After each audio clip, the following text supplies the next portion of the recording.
مسئلے ہو گئے۔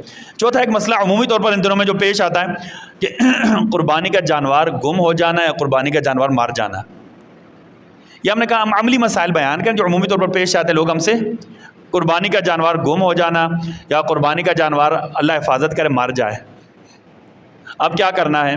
ٹھیک ہے نا، اگر مالدار ہے تو دوسرا جانور لے گا، مالدار ہے تو دوسرا جانور لے گا، غریب ہے تو کچھ بھی نہیں، بس اللہ سے دعا مانگ لے، اللہ قبول کر، اللہ اس کو اجر۔ مالدار بندہ ہے نا، صاحب نصاب تھا، مالدار تھا، جانور اس سے کیا گم ہو گیا یا اللہ نہ کرے جانور مر گیا، ٹھیک ہے۔ اب ایک اور مسئلہ ایک اور مسئلہ، بندے کے پاس پیسہ زیادہ تھا، جانور گم ہو گیا، دوسرا جانور لے کر قربانی کر دی، چوتھے دن جانور مل گیا، اب کیا کرے گا؟ اب کیا؟ تو صاحب نصاب ہے، بہتر وہ کیا کر دے، اس کو صدقہ کی نیت سے ذبح کر دے، صدقے کی نیت سے کیا کر دیں؟ ذبح کر دیں، ٹھیک ہے نا، ورنہ کیا کر چکے، قربانی کر چکا ہے پہلے،